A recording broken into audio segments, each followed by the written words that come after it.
just like that. Yo. This mic, this life, and this game is mine. Yep, it's my time. Peep this mic dominant, intelligence is prominent. Dropping all sorts of ill gems on your conscience. Many years, I lay patient, just waiting, just building. Just hey everyone, thanks for tuning in to They Ain't Ready, the podcast about race and gender. I am your host, Tracy Walker. And guess what, y'all? It is season 3. Yes, we made it to season 3. I know I told y'all season 2 was a struggle, but I didn't give up. We kept going on, and so now we're here for season 3, and we're having our kickoff episode. So I'm going to let y'all know this is going to be a 2-part episode. So watch this week, but come back for next week, okay? If you're listening to it, you know we on Apple, Spotify, also on YouTube, y'all. So please make sure that you watch and listen. But on today's episode, I have a pleasure chatting with someone that is not a stranger to They Ain't Ready. Many that know already know about this person right here. I have Dr. L. Davis Stewart of Ghost Wolf Holdings that will be our guest today. Hello, Dr. Stewart. How are you today? Hello, I am well. How are you doing today? Good. I'm so happy to have you again. Mm-hmm. So y'all know already, I do my disclaimer, right? Y'all already know what's going to happen on this conversation, right? What's going to happen? So we have those conversations that many are not ready to have today. So we're just going to keep it going, okay? So y'all know that I've been trying to do something a little bit different. So we're just going to let this rip. I'm really not going to do too much editing to this. So when you're listening to this or watching this, this is probably going to be very raw. I know, right? No filter. Might have to check that box about explicit language, y'all, you know. But we're going to have those conversations. And so on today's topic, we're going to talk about the word that many people don't like to have a discussion about when it comes to DEI, which is diversity, equity, and inclusion. And I wanted to talk about the decline. We all saw the big movement about everybody talking about DEI when George Floyd was murdered. We saw this influx of people hiring positions and everybody sending out their notices saying, we believe in supporting diverse communities. We believe in supporting inclusion and having equity. And everybody started hiring their VPs and directors. And now we've kind of silent. So I thought that we should talk about that. Since this is about race and gender, why don't we just dive in? So Dr. Stewart, Mm-hmm. what are some reasons you think that we're having this decline now around DEI? One, it's not financially beneficial to a lot of people. Okay. Two, it was a knee-jerk reaction. Definitely. 3, and this is going to hurt some of my liberal folks, y'all wasn't serious about it in the first fucking place. Just keep it real. I mean, that's the truth. I think a lot of people did it because they was trying to be quote unquote woke, which I'm tired of that word right now because we use woke as so interchangeably of being knowledgeable, and many people are not even knowledgeable. Many people are just slapping DEI on stuff to say they've done something. Well, DEI itself has been branded like the word woke. I would compare, when you see Governor Ron DeSantis, or some of us affectionately call him Death Santis, has used that word as a counter branding tool. I liken it to how a lot of people who don't know, the swastika that was used by the German Reich was actually repurposed. It's a symbol from India. So they took it and rebranded it and made it negative. I use that as a kind of a comparison to the word woke. Because how woke was initially used was a term internally amongst African Americans. Like, all right, you seeing stuff. But now it's become like a dog whistle word amongst Republicans. Not all Republicans, but let's just say the super far right, where it's like, we don't want to be woke. Which is ironic, because it's like, if you're not woke, that means you're asleep. Right? Like, if we just gonna go all allegorical with it. Right. But, a lot of times now people are using that word to galvanize their base. It's like, we're not woke. So we look in the case of Florida, where, they're doing different things in education and things like that. We're not woke, or, things like that. And it's like, it's a misappropriation of the word, number one, from a cultural standpoint. But number two, it's dog whistling and galvanizing their base to go, we are against this. So I think that, we have to be aware of it, but awareness is not enough. You have to act against it accordingly. I do agree with that. I think that also too, when you think about DEI, many people always go to diversity and inclusion, but they don't deal with equity. Why is that? Because I don't think they know what equity means. No, they know what it means. They just don't want to be equitable about it. You know, one of the things about diversity, equity, inclusion that no one talks about is you're depending on people in power to give up their power to help you. Let's have an honest conversation about that. The wolf does not concern himself with the feelings of the sheep, only the flavor. So why am I going to get, what benefit do I have in giving it up? We're expecting people who have been, for lack of better words, morally and ethically corrupt for hundreds of years to now have an epiphany to do right. Power is never given, it's only taken. And I think once we accept that, then we will understand how certain things have happened over the course of time. So with DEI, you mentioned George Floyd. Again, it was a knee-jerk reaction. It's like, okay, it was the first time in this country, in modern times, that we've seen that almost everybody was willing to riot. That is true. That is definitely true. You know, when you look concurrently with what was going on with COVID as that happened, and then George Floyd, the world united. And, you know, in the words of the late, great Bernie Mac, it was finna be some smoke in the city. Yeah. So a lot of money was thrown to somewhat placate, but also calm the masses, right? So, you know, you had all of a sudden people doing diversity and equity inclusion studies. Diversity was now in the C-suite. You had chief diversity officers, right? But most chief diversity officers have the power of a janitor. Say that. And the thing is, and again, I've said this before, most chief diversity officers, no shade, are white women or women in general, and that's no knock. They don't have the power of the chief marketing officer, the chief development officer, the chief information officer, definitely not the CFO or CEO. So these chief diversity officers often get sent around to these conferences with PowerPoint presentations, eat a little bit of chicken, because that's what every hotel has these days, maybe a little fish, you know, on the side.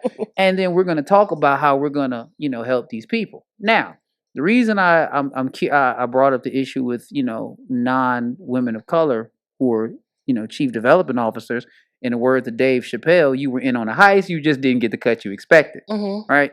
So now you have an interesting thing within diversity communities that terms like BIPOC, what is it, Black, Indian, people of color, and often the B is the one left out, right? So it's really IPOC because it's, you have issues where, and again, that's not to be insensitive to any other race and their needs because they're different in culture, right? But African Americans were the first ones in this country, and a lot of people who are benefiting from our fight and struggles, right? So now, as we are 3 years after George Floyd, the world has opened up, for lack of better words. So what has happened, and I know a lot of people who work in this field, is that it's not financially viable. You're looking at a situation where diversity in most organizations is dealt with the same way as marketing. So that's, well, how do you get that correlation? Marketing is often one of the biggest areas in a large corporation that suffers, right? Because after a while they go, we're good, but then we're not good, but then we need to market. Marketing is one of the first things to go. So now marketing is the second thing to go because diversity is. Because also, and no one wants to have this conversation, you can't legislate the heart. No, because someone has to have the buy-in and want to be a part of it. I think you mentioned that in your thing when you were talking about earlier about people have to want to really change or even think about changing, and it doesn't benefit them to change, you know? Correct. It benefits them when the riots were happening because we had time on our hands. We a lot of it. we had a lot. We was in a pandemic and people were spending money. We had people were going online more. That's why we're seeing now the closing of a lot of stores and different locations because people have gotten accustomed to go to Amazon. People got accustomed to going to other places and getting everything delivered to them so they don't have to go out. So now stores are seeing an impact. So it was beneficial for them to send out this statement saying they believe in Black Lives Matter, that they supported diverse communities and all these little statements. Like I said, I got emails from places that I had never even knew I had a relationship with. But you bring up a good point. It's often like, and again, for those who are watching this, I have a very dark sense of humor, so let me apologize for what I'm about to say early. It's like when you see a terrorist act and they say, we condemn it. What are you going to do? Condone it? Right. You know, so when I hear people say, oh, we support Black lives, like, what, you don't? but the Right. thing is, I get it from a PR standpoint. Mhm. You have to have a position statement. You have to Mhm. have a position on something because silence can be deadly, right? Yes. Fine. But after you make your position statement, what are you doing, right? Mhm. You can't throw money at a situation and not track it or not have an intention for it. So what happened is a lot of people threw money at organizations like Black Lives Matter or any cause, Mhm. and then they can write it off as a tax write-off. Correct. Mhm. And then they can say, hey, look, we helped the black people. We understand the George Floyd thing, and it's a bad thing, Mhm. but we threw money at this. It's no different than if you donated money for any other cause and it's a tax write-off. Mhm. My thing is often, how involved are you actually in it, right? Mhm. So a lot of these corporations didn't know what to do because, let's be honest, you don't want 40 or 50 or 100 or 1,000 people of multiple colors showing up knocking your windows out like what happened in Minneapolis with Target, Right. which is a great example. It's like, okay, now we're worried. So are you paying because you really want to do this? Or are you trying to make sure the next riot doesn't show up at your doorstep? So now the world has calmed down, and it seems that there is not as much interest in it. I myself have seen in DEI, even in where we are at, where people are let go.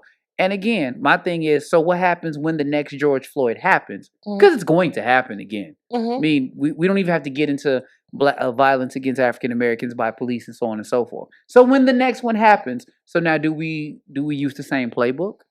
And now people are saying, oh, well, race is not an issue as much. Kind of like when a certain person became president, Barack Obama, we were in a post-racial society, and then we got Trump afterward. Right. So again, history is repeating itself. And again, these conversations are difficult because no one wants to think of themselves as a racist, prejudice, or things like that. And it gets into things like, oh, well, I have black friends. Like, that has nothing to do with it. But again, are you willingly going to give up your power to help somebody else? I mean, if you ask most people out on the strength, no. A rich person donates to the level of their comfort, not to the level of their conscience. It's like the story in the Bible. It was like the man in the Bible with Jesus was saying, I want to follow you, Lord. He said, give away everything you have and follow me. That man walked away sorrowful. And that's what the quote said, it's easy for a man to go through the eye of a needle, and so on and so forth. So we're asking people to give up power when we're not willing to take it. Taking it doesn't necessarily have to be by force, but how determined are you? So this is why DEI, as I call it, DIE, is dying. But it's interesting you say that. You said something about, I loved about the power. I don't even think that DEI is dying. I think our perception of DEI is dying. And when I say that is because there is still efforts for the LGBTQ. There's still efforts for disabilities. There's still efforts for other things that kind of fall into DEI. But when it comes to race, I think that's where we are seeing it now, where at one point in time, we were now included in discussion about DEI, but now we're seeing us taken out. As you said about the B being removed. Like when I having conversations about race, I just recently had a conversation about race and dealing with something from a climate survey that I had worked on. Sure. And they were talking about how we were seeing some discrepancies between two groups of power and structure. So one had more of a senior power level, one was more of a servitude kind of level in the eyes. And one of the people that was in the higher level was like, I try to find out what everybody does to identify so that I don't. And you hear these conversations, but I know perception wise, this person has done many racist microaggressions against people. And so a lot of times people's perception is, I'm not racist because I try to know everyone. Oh, I'm not racist because I accept everyone and I try to push everyone. But what are you pushing them to? But it goes back to power. You mentioned the LGBTQIA community. All right. If on this platform, I make a comment that is deemed offensive to that population, you will be canceled. They will come after you. Your work life will be horrible, right? Correct. Power. When someone offends black people, who does what? Right? If you make a comment against the Jewish community, Judaic community, the Anti-Defamation League is on your heels. Correct. And they're going to follow you. They're going to make sure your life is uncomfortable. All right? Black people, we going to protest. We going to cry. Jesse and them going to show up. Now, Benjamin Crump, the new attorney, is going to show up and defend it. Al's going to show up, and then you're going to disappear, and then the cycle repeats. So again, where is the power? Like, don't get me wrong, protesting is a beautiful tool, but at what point do we do more? You know, the reason I also bring up power is power also ties itself to politics. I have good friends who are anti-political, right? Like, they don't believe in the system of politics at all. It's like, it's pointless. It's done nothing for the black community. Then why do they spend so much time trying to take away your rights to vote? Again, I'm not the smartest cookie in the world, but until we empower ourselves to utilize power, because I mean, right now, anybody can say anything about black people, whatever. It's like the use of the word nigga versus calling someone else another term. I could niggify this pot. I could nigga. I could Paul Mooney the word nigga. Nothing will happen. If I say a slur to another culture, you gonna get a call. Your boss at your job gonna get a call. Everybody's gonna get a call. Exactly. So again, it's power. So the thing is, this is why the conversation within even the term BIPOC, which I think is like a canned term to kind of lump all minorities, which is another problematic term together, right? Because we're still dealing with a power struggle that we don't want to admit. So if I'm in power, if I want to keep you at bay, of course I'm gonna throw you $100,000 if I'm worth $100 million, keep you at bay. So again, it's a different conversation that we need to evolve. But how do we evolve? I mean, how do we have our voice heard and make some type of change without just focusing on the protest? Like you said, we protest, everybody come parade out, we have all these news briefings and, you know, different things. And we do all these different things and the cycle keeps repeating. You know, I saw a lot with George Floyd that reminded me of Rodney King. You know, I remember not just the looting part, but the anger, the anguish that we felt about seeing him being beat and on the camera. But the same thing we saw when George Floyd, you know what I'm saying? So my thing is that what do we do besides protesting? I mean, it starts internally with us. You brought up Rodney King, 1992 riots. Whose communities we destroyed? Ours. Right. Now, before those who jump in and say, well, it's our community, most of the stuff that was destroyed in our community, we didn't own.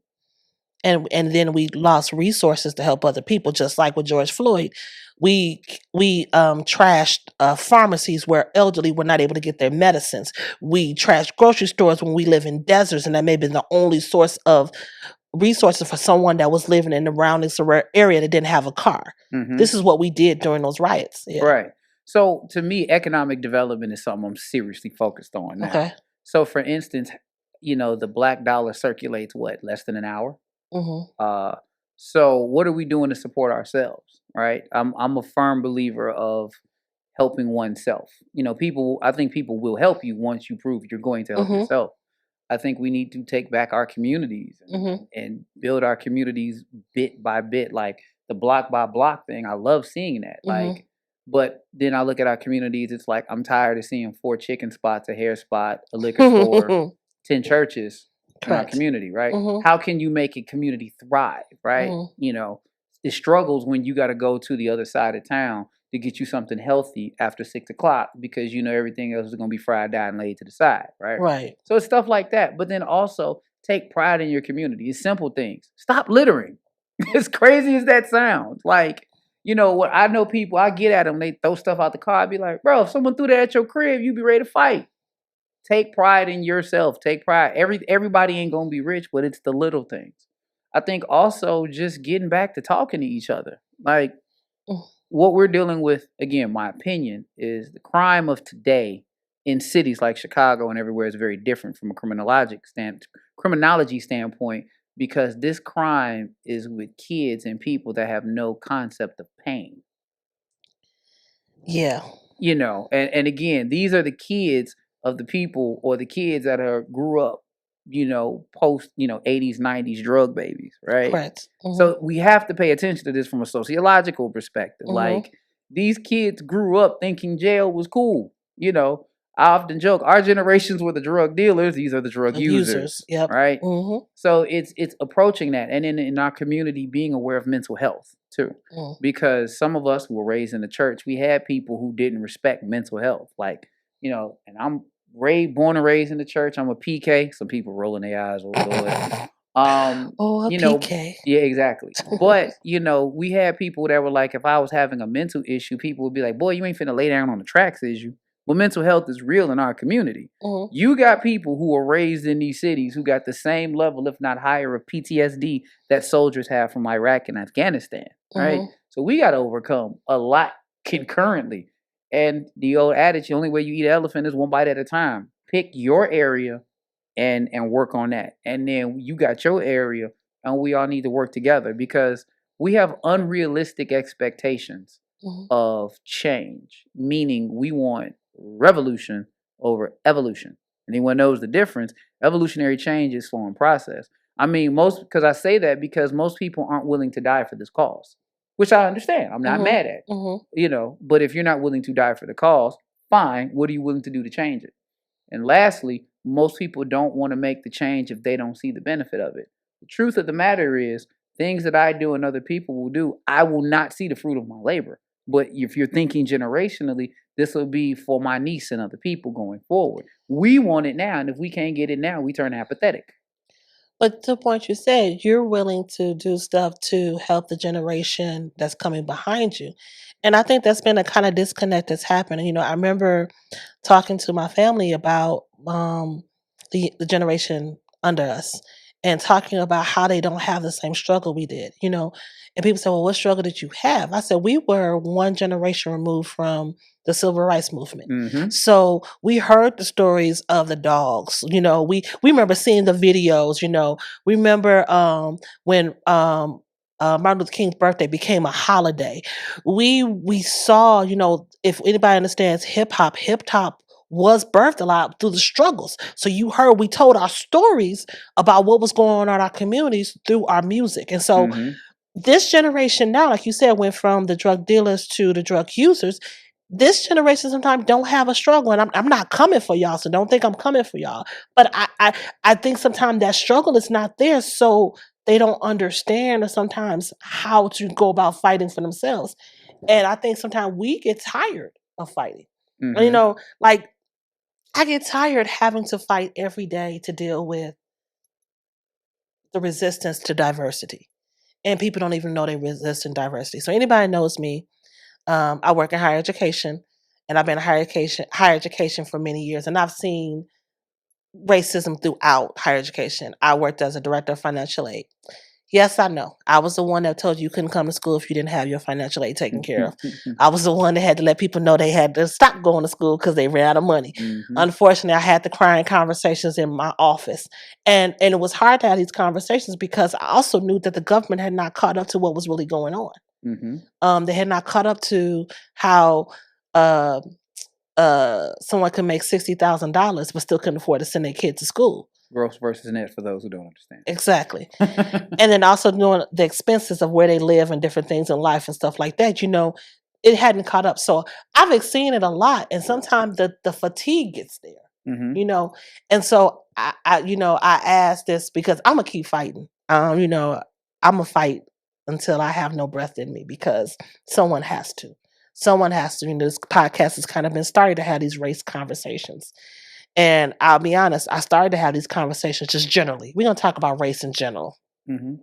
And then I said, I'm not gonna make an impact like that. I have to talk Mm-hmm. about my experience. So Sure. I'm sorry, I can't talk about an Irish immigrant. I can't talk about someone that maybe come from Mexico. I'm not coming for you, but I just can't. I can only talk about a black girl from suburbs who moved to the city, who dealt with racism, who went to a PWI that had the Ku Klux Klan marching outside of her dorm room. You know, I can only talk about these stories, Mm-hmm. but the fight. And so the fight has been in me since I was young, you know, to having a teacher call me a nigger, to being in college and having the words used, to even being on my job and knowing you looking at somebody in your eye at a boardroom who is 2 seconds to want to call you that Mm-hmm. because you said something they didn't like and you moved the way they didn't like.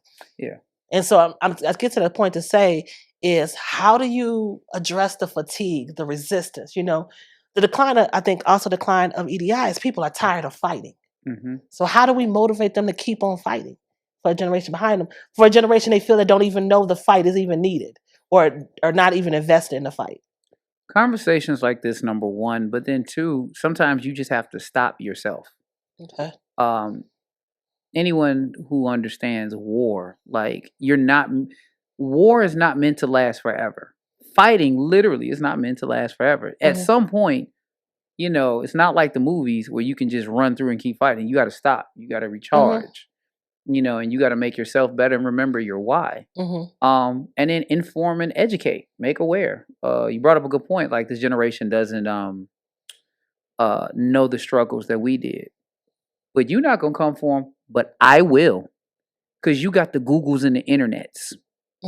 If you can Googles and internets, Sexy Red and everything else, hey, I like my ratchet like the next person. I love my ratchet. Okay, I have high levels of ratchetosity amongst my own. However, if you can use Google for that, why can't you Google and ask certain things? Can you imagine if the Black Panthers had Google? Just ponder that thought for a minute. Just access to that. So you also have to understand, in war, everybody ain't a soldier. Like, a lot of times we be wanting to make people soldiers who really cooks. And that's okay. The revolution wasn't always about, in a sense, who's on the front lines. Somebody got to cook, so they got food, so we can fight. Somebody got to tailor the uniform so they can fight.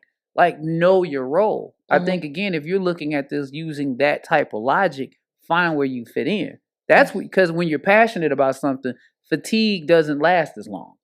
And at some point you'll get tired, but sit down, take a break, come back to it. Remember your why.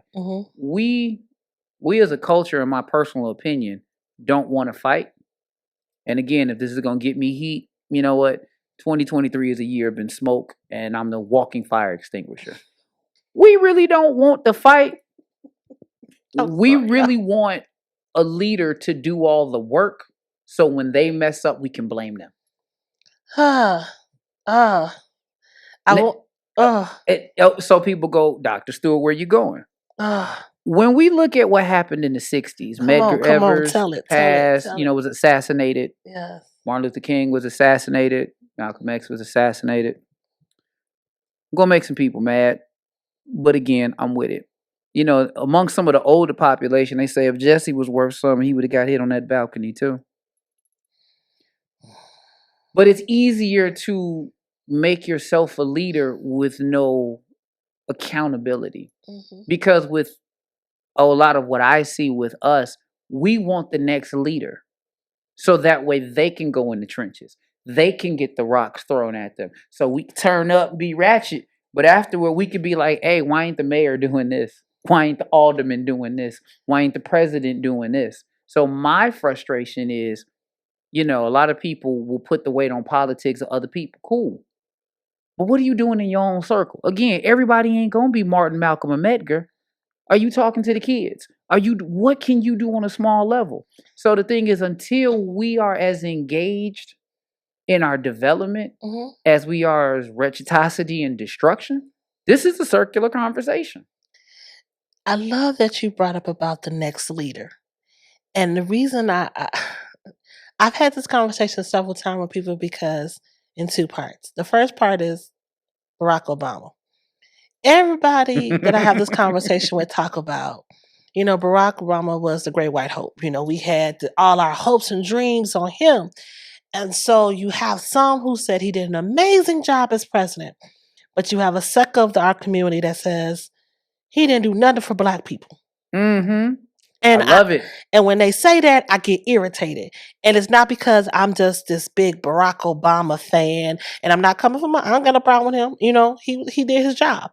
But he did his job. Do you understand what he was elected to? He was elected to the President of the United States, which means he was the president of everyone in the United States, which is what he could not move a Black agenda. I don't understand why people thought just because he got in the House now that the White House was going to change to the Black House. Well, first off, I don't have that argument with people who refuse to vote. Let me stop right there. Because a lot of those people who said, I didn't vote, but he ain't do nothing for me. And I'll be like, repeat that and say that again. Right. Number two, we have to have a basic understanding of the system. I'm not a poli-sci major by a long shot. But again, We're talking about the president of the United States. Mhm. African Americans comprise at max 13 to 15% of the population, Mhm. not counting almost 30 to 40% of that population cannot vote. Mhm. So let me ask you, who put them in office? Now, when someone gets you a job and give you the hookup, you kind of beholden to them now, aren't you? Right? And black people expected the comparison that I hear is, well, look at what Trump did. Trump did whatever he wanted to do. Now, Barack Obama was a centrist by definition. For Mhm. those who don't understand, centrist is central, meaning middle of the road, not Republican, not Democrat, Yeah. just kind of right in the middle of the road. Trump being a little more to the far right. Now, do we think Barack Hussein Obama, with a name like that, could have got away with a tenth of what Donald Trump would have got away No, with? he couldn't have. Not at all. All right. But as I've talked with some of my peers, that's the president of the United States of America, of 50 states and all territories. Half of y'all don't even know who your alderman is. So, again, using Chicago, people were like, well, Brandon Johnson ain't done. Did you vote? Okay. If you didn't vote, I stopped the conversation right there. Let's talk about how bad the Bears are then. Because at this point, this conversation is going to go left. But just like you said to the point, that if this percentage, we make up this percentage of the population, and a Mhm. certain population within that cannot vote, who elected Barack Obama, right? The same people that got tired Mhm. and actually voted, because we didn't. Mhm. Because we didn't vote for Trump. When Trump got elected, the vote count was so down. Mhm. And so you mad because Barack didn't do anything, but you voted in Trump. Well, I didn't vote. You voted in Trump. When you didn't vote, you voted. You know, one of the things I believe in the art of war is you always study your enemies. Mm-hmm. You know, one of the things about the hard Republican right that I really respect is they get out and they believe, they test their ministry. They gonna go out Yes. and support it, Mm-hmm. right? So people look at something like Florida, which we'll cover at another time. Mm-hmm. I lived in Florida for almost 4 years, Mhm. Miami in particularly. Have still business dealings down there. Miami is kind of liberal. Mm-hmm. Fort Lauderdale's kind of liberal. When you take out the universities and certain other places, the rest of it is conservative. Just like Chicago. People think Illinois is only a blue state because of Chicago. Only Because reason. once you go south of 88, baby, it's about as red as good ghetto Yes, it Kool-Aid. is. Yes, it is. So we Baby. don't understand that. Uh-huh. Like when you live in a major metropolis like a Chicago, New York, LA, Houston, Atlanta, you think the entire population is like that. No. Mhm. There is a lot of people in Main Street, as they call it in small town America, that really subscribe to what is against our survival. Mhm. Right? So we don't understand that, and we expect this, utopian perspective on politics, right? Mhm. And again, without delving too deep into it, but it ties to DEI. Trump's rise is a direct correlation to the rise of Barack Obama. It is. Because one of the scariest things that the far right and racists did is on November 4th, 2008 in Chicago, home of Harold's Chicken and Footwork, they had a black president named Barack Hussein Obama running the country. And them racist folks said, oh, hell We no, ain't doing not this on my again. watch again. We getting this And out of here. literally they Mhm. waited 8 years Mhm. and got the toupee wearing his toupee looked like T.I.'s old hat. Donald Trump to come in and Mhm. counteract that. And I don't think we understand that today, because during the years of Barack Obama, and again, to be fair, everything he didn't do was right. I mean, he did some things great. Some people don't like his drone policy. Some people didn't like his foreign affairs politics. That's any politician. Fine. Right. But there was a groove to this country Mhm. of blackness that was very interesting. Mhm. We don't get another moment of black positivity in this country until February 2018. What happened in February 2018? Black Panther. Got you.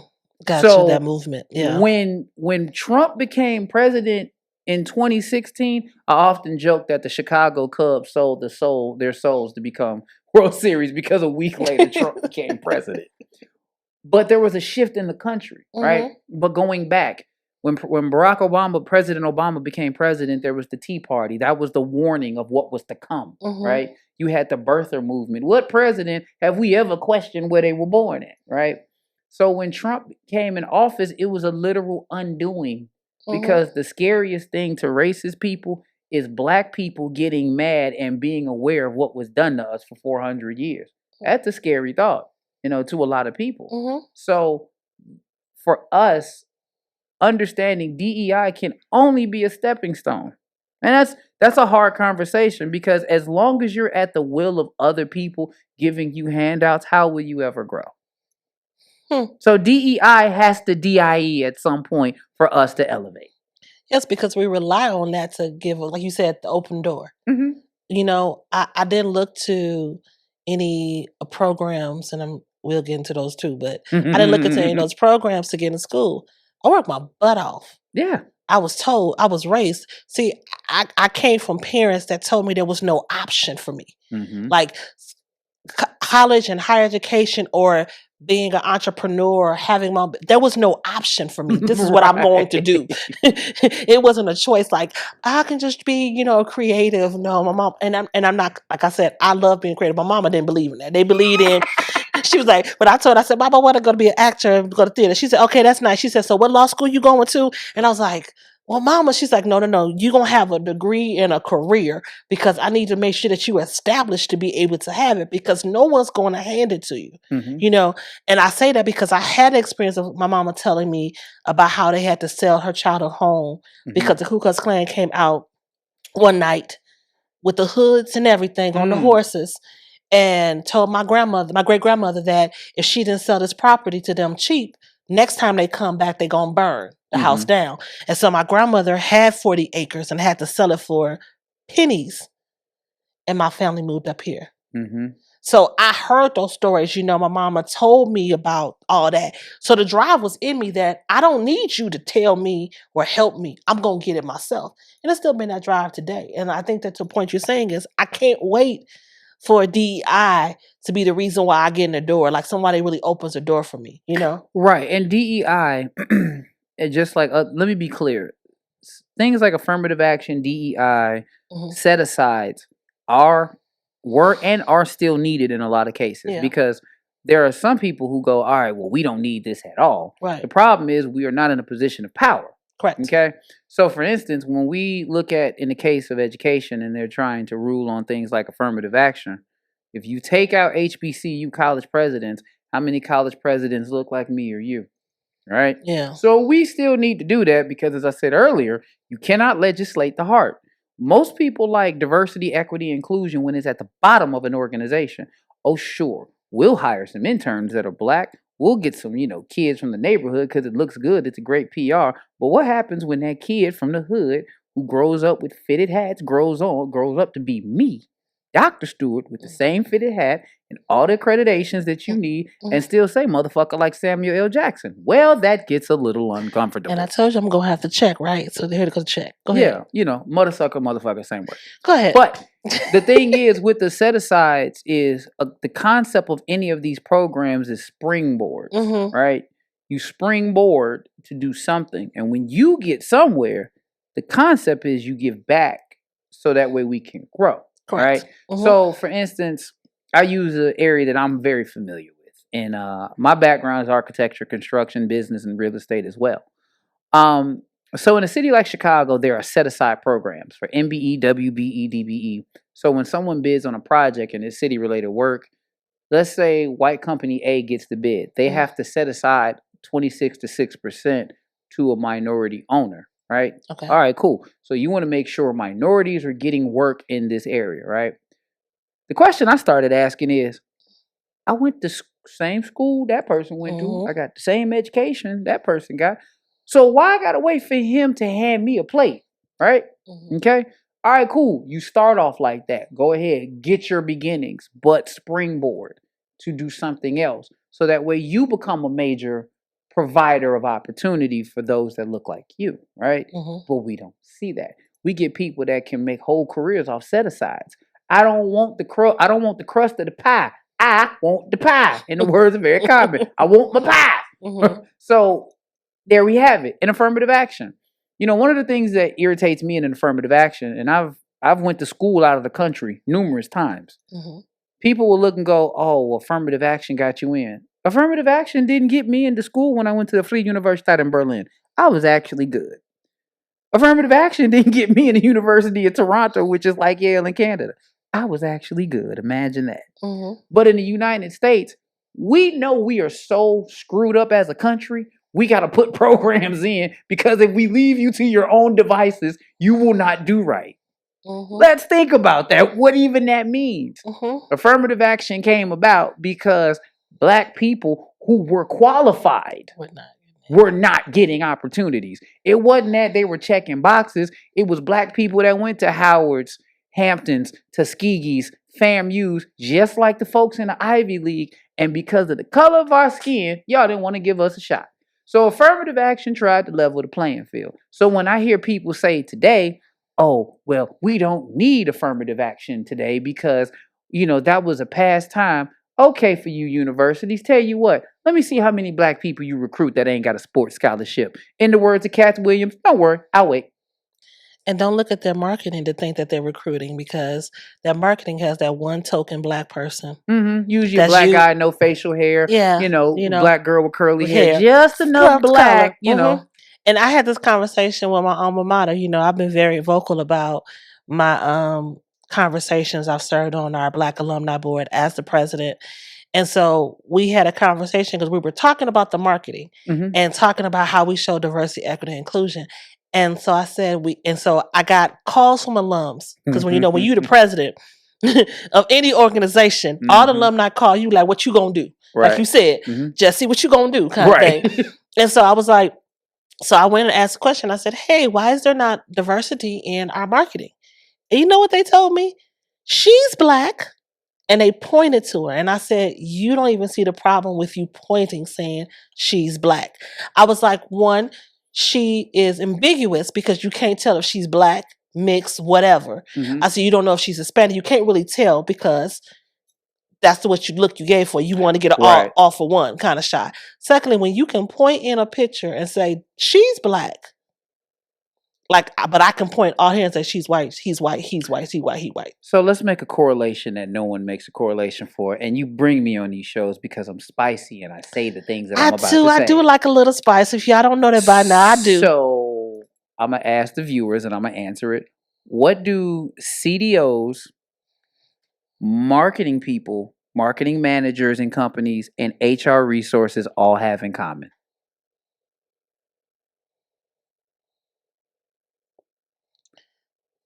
You give up?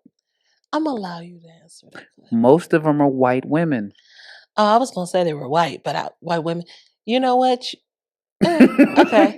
So, yeah, I could definitely HR. Marketing, I'm kind of seeing a combination, but to your point, HR is definitely usually always. So it goes back to the power structure conversation I had.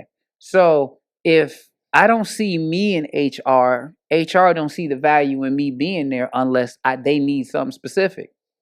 If marketing doesn't respect marketing to my culture, then why do they see the value of it? Because when you look at universities, y'all are going to the hood schools looking for the next LeBron, next Tyreek Hill, but why ain't you marketing, I don't know, being a marine biologist to a Black kid, right? Because it's not beneficial. And we only market when it's beneficial.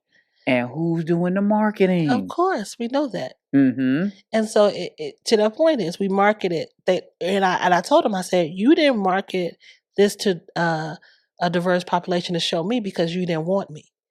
And they said, no, that's not the case. I said, no, it is the case because you didn't want me. You used to come to my schools trying to get me to come to your university. Now you don't. So for those who are going to watch or hear me, they said, all right, Dr. Stewart, you're being a little bit hard on the white folks. I'm not. I'm just being honest. Because here's where I'm going to substantiate what I'm saying. How many universities spend millions of dollars to go abroad to bring international students? Oh, all of them do. That's where the money's at. If anybody know about the 90-10, that's where the money. So to your point, I'm going to let you jump back into this. For any of those that don't know what the 90-10 is for universities, only 90% of your funds can come from federal government. So that's like the financial aid, the loans and everything like that. 10% has to come from either resources, where someone pays some money for like endowments or things, or also for those that go international because they have to pay for their tuition up front. They're not eligible for federal aid. So it's very important that universities keep the 90-10. So this is why they have a heavy recruitment for the 10%, because that keeps their doors open and that keeps them being able to have federal funds, because if they don't have that 90-10, they become ineligible for federal funding. So so there you have it, right? So again, this is not being mean. These are just observations. And if I'm wrong, please correct me. I've been wrong many a time. But again, these are observations that I've seen across multiple industries. So you don't have anybody that looks like you that's marketing to you. You don't have anybody that looks like you that's trying to get you in universities. And the people who control the marketing and the propaganda and the media have no interest in marketing to you. So is it not intentional that we are getting the results that we are getting, right? And again, a lot of people don't see them. If most people will agree that they're not racist, and I'm not calling you racist, but it's a power struggle. It's a power structure issue that we're talking about here. Humans by nature are social creatures with those that they are close to. It's just human nature. So if you live in the middle of Barrington, Illinois, and you surround yourself with people from Barrington, Illinois, what benefit or what is your incentive to connect with someone from Inglewood, Austin, any type of neighborhood like that? Again, how often are you stretching yourself beyond your level of comfort, right? So then it goes back to diversity, right? Diversity for someone who isn't living diversity is a job. My name is Dr. L. David Stewart. If a cop pulled me over right now, the doctor does not mean anything, okay? I have literally been in other countries recently where none of that meant anything, okay? Whereas for us, this is a way of life. This isn't something I just make money off of and punch a clock and a timesheet on. So the thing is, until it becomes something that you make part of your life mission, it's just a job, all right? And a lot of times people look at Black people and go, oh, well, you need to get over it. Tell that to a Jewish person. Tell them that the Holocaust never happened. Tell them to get over it and see what happens, right? So someone said to me one time before, it was a good colleague, and I ended up eviscerating him. Yes, SAT word. Black people need to get over slavery. It was 400 years ago. White gentleman. We're still good friends to this day. And I said, can you trace your lineage back to where you from? And he just gave me this dumb look. I said, no. Can you trace back more than 3 generations back where you from?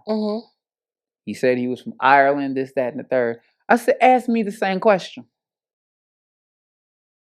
He was like, well, okay, it's an issue, this, that, and the third. I said, how many corporate